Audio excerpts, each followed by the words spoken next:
नमस्कार दोस्तों, एक बार फिर से आपका हमारे चैनल गेम गुरु में स्वागत है। आज संडे के दिन हम लोग जब वीडियो शूट कर रहे हैं तो एक नई कंपनी के बारे में हम आपसे डिस्कस करेंगे। कंपनी का नाम आप स्क्रीन पर पढ़ पा रहे होंगे, जिनको नहीं दिखाई पड़ रहा है तो कंपनी का नाम है पीरामल फार्मा लिमिटेड। ये पीरामल ग्रुप की कंपनी है।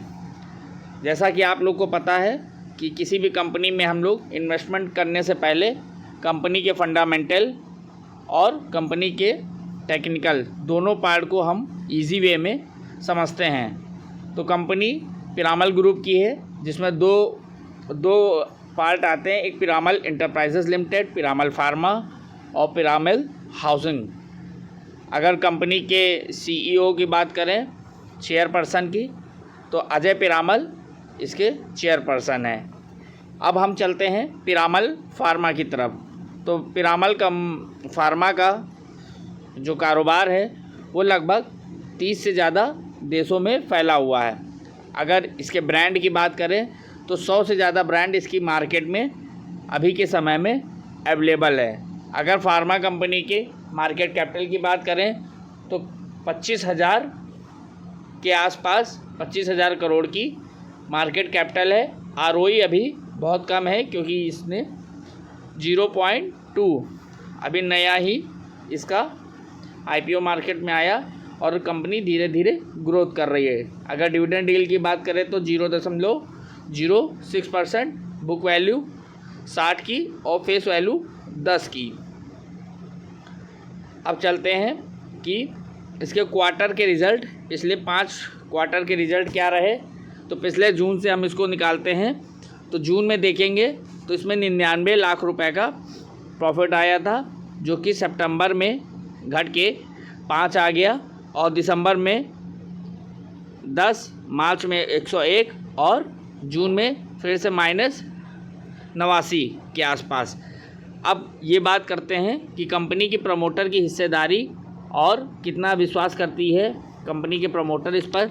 तो कंपनी के प्रमोटर की बात करें तो इसमें 35% की हिस्सेदारी है प्रमोटर की।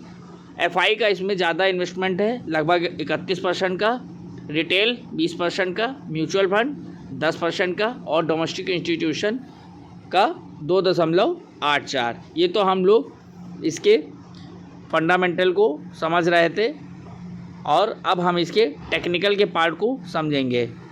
तो टेक्निकल के लिए बहुत ज़्यादा डाटा अवेलेबल नहीं है इसके चार्ट पर, लेकिन जो डाटा अवेलेबल है हम उसी के अकॉर्डिंग आगे के लिए प्लान करते हैं।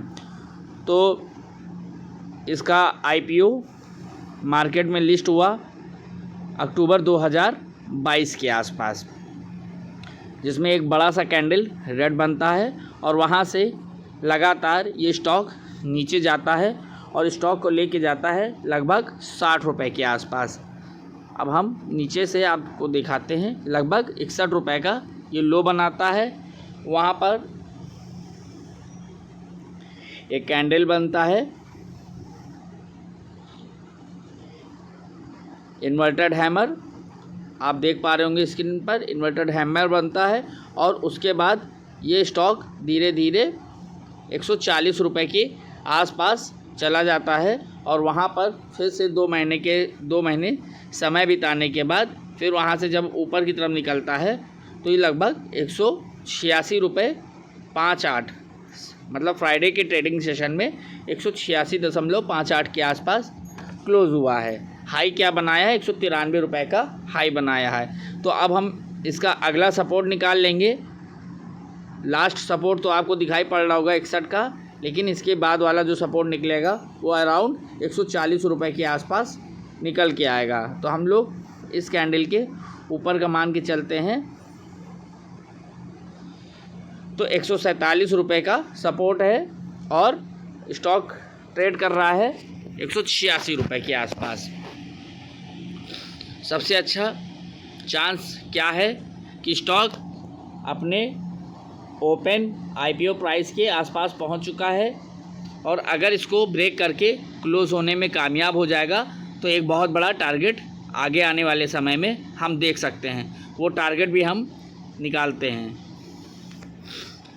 तो टारगेट निकालने के लिए सबसे पहले हमको क्या करना होगा, नीचे हमें देखना होगा RSI बहुत अच्छी है, वॉल्यूम भी अच्छा है।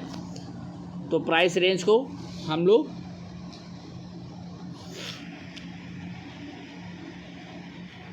नीचे से अगर लेके चलते हैं और ऊपर तक, तो लगभग देखने को मिलेगा कि नीचे से इस स्टॉक ने लगभग 200% को रिकवर किया है।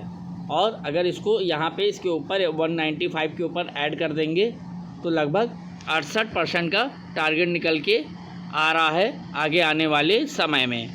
तो हमको वेट करना होगा जब तक ये डेली और वीकली के चार्ट पर 195 के ऊपर क्लोज होकर सस्टेन ना कर जाए। जैसे ही सस्टेन करेगा तो हम उस कैंडल के नीचे का लो बनाएंगे, लो के नीचे का SL रखेंगे और ऊपर के टारगेट के लिए हम इसको लॉन्ग बन सकते हैं। आपको हमारा ये वीडियो कैसा लगा? वीडियो अच्छा लगा तो वीडियो को लाइक करें, शेयर करें और सब्सक्राइब करें। धन्यवाद।